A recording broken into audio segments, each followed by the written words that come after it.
Hey everyone, Evan Kirstel with a great discussion today on the voice of 5G and beyond for the Americas with Chris Pearson, president of 5GAmericas.org. Chris, how are you? I'm good. Great to be here today. Well, great to have you. I've been curious about your organization for years, so I'm really excited to share some of your insights and mission with the viewers here.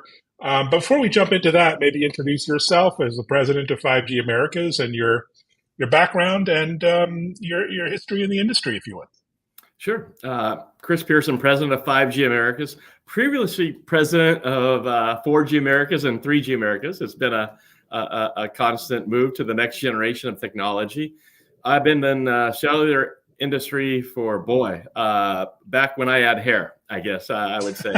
Well, I started off in paging, so I think I might even beat you Oh, to the yeah. punch Okay. there in the paging industry. Kids probably have no idea what I'm talking Yeah. about, but I explained that to my college kids just the other night, and they said, "Oh, Dad, we know what that is." But they never used it, of course, but they know what it is, they said. So I've been in the industry in telecom, and I started out in telecom, then went to wireless about 25 years ago, and been in wireless ever since. With both, mostly on the operator side before I went into really more of the kind of an industry influencer through associations. So I ran what's called the UWCC, which was a oh yeah. worldwide TDMA association, which was at the time second generation technology, again called UWC 136 or TDMA. We love our 4, 5, 6 letter acronyms in this industry, so we try to keep those to a minimum for the non-techie viewers. But explain the mission of 5G Americas, and I know at a high level it's working towards fostering the advancement of 5G Yeah. throughout our hemisphere. But what does that mean exactly? Yeah, so we're really dedicated, just as you said, to advancing mobile communications or cellular communications throughout the Americas region, and that would be North America, Central America, South America, including the Caribbean. And what we do is we work in three, again, high level areas. I would say number one, we work on technical recommendations, which are trying to get everyone on the same page to move forward, to get these great technologies deployed in the right way, in the right manner, and that everyone understands them. The second area, we do regulatory policy and advocacy work. So again, filing with in the United States and Canada and throughout Latin America on really about some of the major issues that would help the industry move forward. And finally, we do a lot of industry education with talking either on the record or behind the scenes with industry analysts, industry media, people that need to learn about the technology so that they can explain it. So those are the three main areas. Well, that's a lot of bases to cover. And tell Yeah. us about the constituency. I mean, you have on one hand the service providers, you've got the equipment vendors, you've Yeah. got device makers, silicon, software. It's a pretty big ecosystem, is it not? Yeah, it is. There's a lot of key stakeholders, and what we're finding is, it's like we're open for business for even more members. But we're a small group of really board of governors members that are really the key stakeholders in the industry, really influencing the direction of the industry. So our ecosystem with 5G, as you know, is growing. I mean, people used to think of us almost as a one-dimensional or two-dimensional, and I would say that we're looking at a lot more dimensions now as the ecosystem keeps growing. Yeah, growing it is. And you talk about in your catchphrase 5G and beyond. So Yeah. I assume that beyond can mean 6G, but it could also be the Internet of Things. So what say you on what the beyond is? Yeah.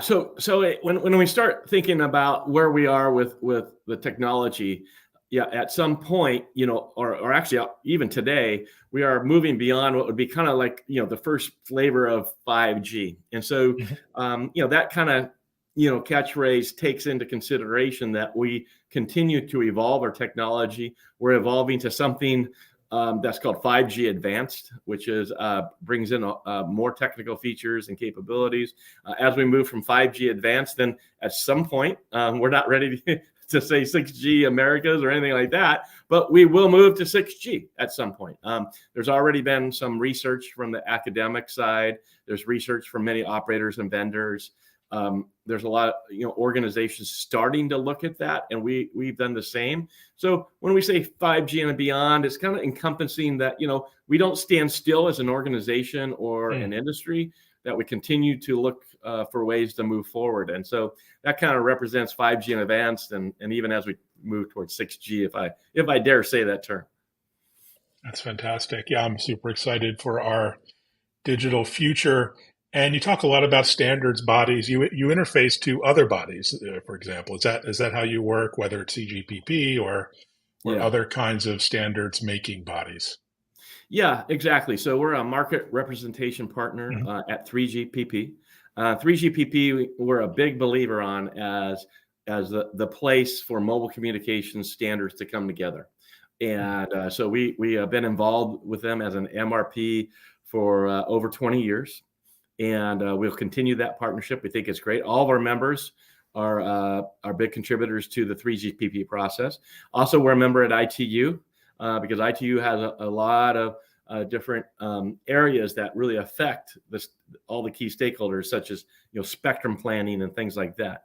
And then we also are a member of Organization of American States, and they have a group that has to look at the region and how do we move forward with regulatory policies in the region for mobile communications. So we do interface with lots of groups. We have even partnerships with other kind of 5G visionary associations from around the world, and we do an event once a year with them to try to collaborate and talk about where we are and where we're going with the technology, so that no one's individually as a region coming up with solutions when we need to think of this in a bigger term. Love it. Well, you touch a lot of very hot topics in our space, including spectrum, which of course, as we know, is king, queen, and the kingdom of wireless, and the importance of mid-band. I guess we really can't get enough spectrum to really to get the needs of people and businesses these days. Where are we going with mid-band, and what's next for getting the spectrum we and the industry needs? Yeah, so we even wrote a paper last year on mid-band spectrum, and we continue to work on this.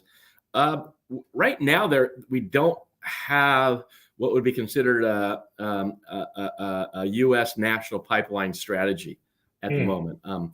NTIA, which is part of the U.S. government, has said they're working on one. We filed comments with them about that because right now we need more spectrum, just as you had said, and specifically we need to look at kind of the sweet spot, which is where you get coverage and capacity both, and that's been the mid-band. We've seen it with the mid-band that's been brought out for the U.S. carriers as well as in other countries, that it really provide. I mean, we love all spectrum, low, mid, and high, but that mid-band spectrum really does provide a sweet spot for coverage and capacity. So where we are today is there's a couple of things going on that hopefully the U.S. is going to change, but the FCC, for instance, do not have auction authority for a spectrum right now. We're waiting for the Senate to reinstitute that. It's the first time in over 30 years that the FCC has not had their auction authority. So that kind of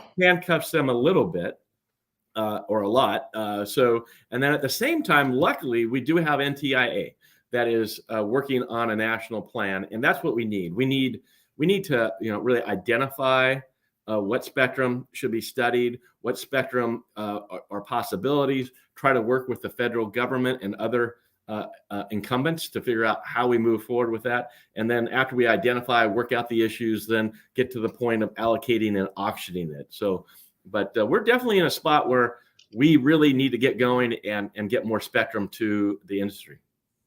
Well, I hope there's some politicians listening. This is critical to our livelihood, absolutely, and our businesses that are relying on wireless. It's no longer sort of nice to have behind fixed line networks. It's pretty much mobile first in everything I'm involved with these days. So really important. And you're also a big advocate and facilitator of OpenRAN as we open up our sort of legacy networks that must be exciting to be involved in sort of a brand new tech initiative.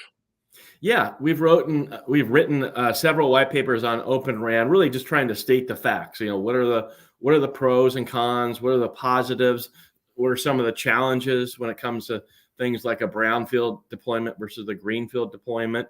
And so we've been a part of the kind of the educational process about OpenRAN. Obviously, there's other areas where where OpenRAN standards are being developed and so forth. But we've played an important part of just making sure the industry and this, again, I mentioned the growing ecosystem that's so interested in what we're doing has a good understanding of OpenRAN and where it's at, where it's going, where are the opportunities, where are the challenges, because it is an exciting time. There's a lot of market momentum that we've listed in our white papers for OpenRAN, and a lot of really technical specifications at work that's being done.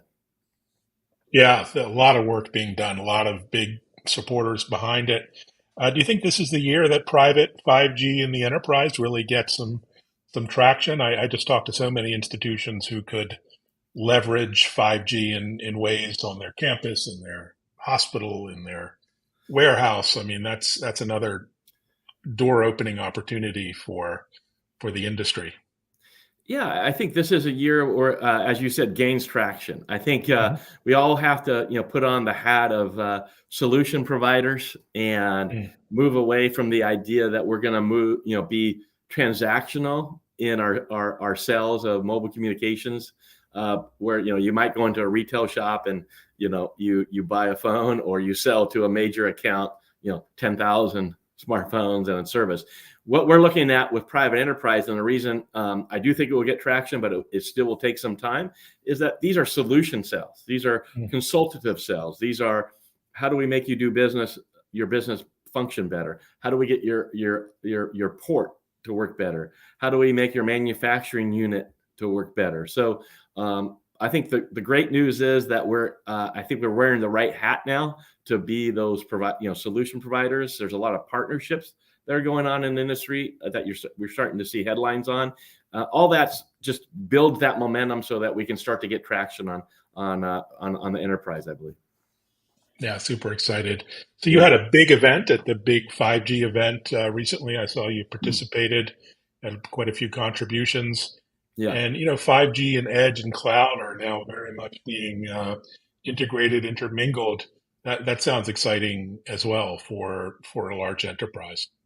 Yeah, the big 5G event put on by Informatech, it was great. They allowed me to do the keynote address to kind of Mm. explain where we're at, and those topics that you just talked about. Yeah, we're definitely some of the hot topics that were part of the various panels and keynotes that were at that event. And when you start to think about, again, kind of back to when we started our conversation, our industry was one dimensional or two dimensional, only maybe 5 years ago. And now you're starting to look at, so many different elements that go into it and will be part of that solution for customers. So it's an exciting time. And that event was really a great event, the big 5G event. Fantastic. So cybersecurity is in the news every day with attacks and ransomware and state hackers. It's a pretty scary time. And yet, I think my iPhone, it's 5G powered, is Yeah. probably one of the more secure devices I own, Yeah. relatively speaking. What say you on the state of the security landscape with 5G, and how can we as an industry and vendors in particular make it better?